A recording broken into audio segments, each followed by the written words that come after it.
Cabdiraxmaan Xoos Jibriil oo ka tirsan baarlamaanka Soomaaliya ayaa soo dhaweyn ballaaran oo Galdogob loogu sameeyay dabadeed waxa uu ka warbixiyay safarkiisa waxaana uu ku sheegay mid la xiriiray arrimo qoys iyo dad qoyskiisa ah oo ay waqti dheer iskugu dambeysay si uu arko. xildhibaanka ayaa sheegay in sawirkii uu Galdogob ka haystay iyo waxa uu ishiisa ku arkay ay aad u kala duwan yihiin isagoo sheegay inuu aaminsanaa in meeshani ay tahay daabiyad yar oo aan amni ka jirin laakiin waxa uu sheegay inuu arkay magaalo weyn oo amnigeeda lagu hirto. safarka horta waxa uu asal ahaa arrin oo family ah aan u imid oday aabahay aan u imid oo meeshaan degan oo hadda da marayo ujeedada horta taasay ahayd. markii hore horta waxaan ka qabay meel daabiyad yar oo tuulo oo tan kale aan ka qabayna waxay ahayd oo qoraalo badan hadda kor laga sameeyay lagu tilmaamay inay tahay meel ay joogaan argagixiso oo xasiloonida aan u fiicnayn. markaan imidna waxaas wax u low ma aan arag waan la yaabay maxaa yeelay ma aan arag ciidan jidka socdo oo hubeysan ama qof shicib oo qori wata ma aan arag.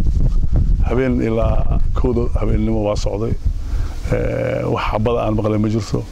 dadkii magaalada deganaa iyo odayaashooda iyo markaan wareystana waa laygu qoslay waxaa layidhi meeshatan waxaa weeye meel nabad le waaye weligeedna fal argagixisa kama dhicin weligeedna dagaal kama dhicin 30 sano oo ku dhawaadka hadda oo jiray.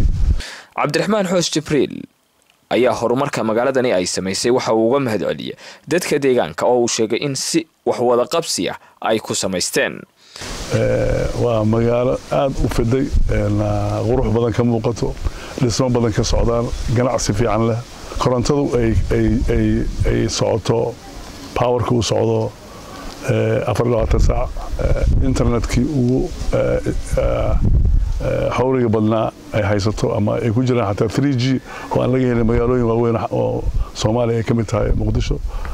tan kale igu sayaaban waxa waa isbitaalka ugu weyn ee magaalada ku yaala la yiraahdo Galdogob General Hospital.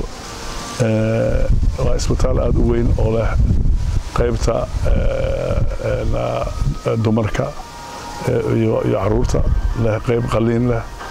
xildhibaanka ayaa dadka reer Puntland waxa uu ugu baaqay in ay canshuurta bixiyaan si dalka loo horumariyo maadaama hadda la sameeyay dawladda Puntland ay wax ka sameysay meel custom ah oo ku taala xuduudka Ethiopia.